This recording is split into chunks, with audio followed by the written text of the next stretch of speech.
سورہ انعام اس کی چند آیتوں کے سوا پوری کے پوری سورہ مکہ کے اندر نازل ہوئی، اور اس سورہ کا مرکزی مضمون اللہ تبارک و تعالیٰ کی توحید ہے، اور گرد نواح میں یعنی مکہ کے اطراف میں شرک کے متعلق جتنے بھی اعمال پائے جا رہے تھے اور جو غلاظت اور گندگیاں تھیں، ان تمام چیزوں کو بہت ہی شاندار طریقے سے اس سورہ کے اندر بیان کیا گیا، اور توحید کے ایسے دلائل دیے گئے کہ ایک عام آدمی ذرہ اپنی عقل کو استعمال کرے گا، فوری طور کے پر اس کو سمجھ میں آ جائے گا کہ اللہ تبارک و تعالیٰ ہی معبود برحق ہے۔ اس کے سمجھنے میں تأمل نہیں کرے گا، فوری طور کے پر اسے سمجھ میں آ جائے گا۔ اس سورہ کی ابتدا جیسا کہ آپ نے دیکھا اللہ کی حمد و ثنا، اس کی تعریف، اس کی توصیف کے پروی، اور اس کے بعد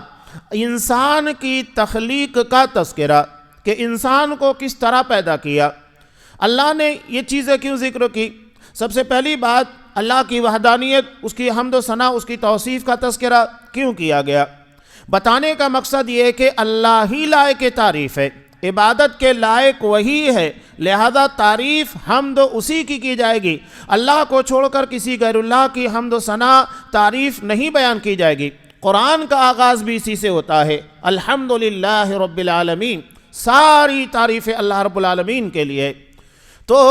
کہنے کا مقصد یہ کہ جن لوگوں نے اللہ کو چھوڑ کر غیر اللہ کو عبادت کے قابل یا لائق تعریف سمجھ لیا، یہ غلط ہے۔ اللہ کو اس کا حق دینا چاہیے جس کا وہ مستحق ہے، اور انسانوں نے انسانوں کو بنا لیا۔ یہ لات، منات، عزا، یہ سب کون تھے؟ یہ انسان تھے، اور خدمت کیا کرتے تھے لوگوں کی، جس کی بنیاد کے پر ان کے عبادت اور تقوی اور انسان کی خدمت خلق کی بنیاد کے پر لوگوں کے درمیان ان کی بڑی چرچا ہونے لگی، اور ان کے مرنے کے بعد ان کے بت بنا لیے گئے، اور دھیرے دھیرے جیسا کہ حضرت نوح علیہ السلام کی قوم کے اندر ہوا کہ جب ان کے نیک لوگ چلے گئے، ود، سوا، یغوث، یعوق، نصر، تو شیطان نے بعد والی نسل کے ذہن و دماغ کے اندر یہ وسوسہ ڈالا، یہ بہت نیک لوگ تھے، لہذا ان کی یاد کو تازہ کرنے کے لیے، یعنی جس طرح وہ عبادت کرتے، اللہ کی بندگی کیا کرتے تھے، اس کے لیے ان کے مجسمے لگا لیے جائے یادگار کے طور پر، تاکہ تم بھی انہی کی طرح اللہ کی بندگی اور عبادت کرو۔ اب یہاں پر شرک نہیں آیا، لیکن بعد کی نسلوں میں شیطان نے ان کے ذہن و دماغ کے اندر ایسا وسوسہ ڈالا کہ یہی سب کچھ ہے، اب انہی کی عبادت کی جائے، یا ان کے واسطے اور وسیلے سے تمہیں جو بھی مانگنا ہے اللہ دے گا، ان کے واسطے اور وسیلے کے بغیر تمہیں کچھ نہیں ملنے والا۔ نتیجہ یہ ہوا کہ اللہ کو چھوڑ کر ان کی عبادت کی جانے لگی، اور ان کو اللہ کا شریک بنا لیا گیا۔ تو اس طرح داخل ہوا لات، منات، عزا، یہ بھی دراصل وہی لات، یہ لوگ حاجیوں کو ستو گھول کر پلایا کرتا تھا، بڑی خدمت کیا کرتا تھا حجاج کرام کی، عمرہ کرنے والوں کی، لہذا اس کی نیکی کی بنیاد کے پر اس کا بت بنا لیا گیا۔ اور عزا انہوں نے نعوذ باللہ جس طرح کے ہمارے ہاں غیر مسلموں کے ہاں دیویہ ہوتی ہے، اسی طرح ان لوگوں نے عزیز کی مؤنث،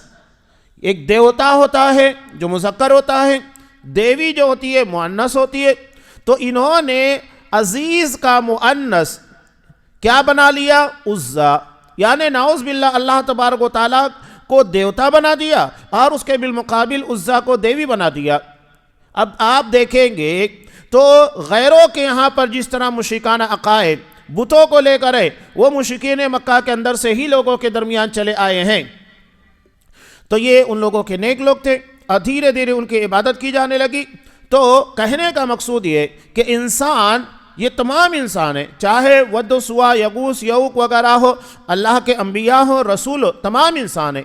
اور اللہ نے تمام انسانوں کو پیدا کیا، علاوہ ازیں تمام مخلوقات کا پیدا کرنے والا اللہ ہی ہے۔ تو خالق لائق عبادت ہے، مخلوق لائق عبادت نہیں ہو سکتی۔ دنیا میں جتنی چیزیں کائنات کے اندر، وہ تمام کے تمام مخلوق ہے، خالق نہیں۔ عبادت خالق کی جائے گی، مخلوق کی نہیں کی جائے گی، قرآن وہی بیان کر رہا ہے۔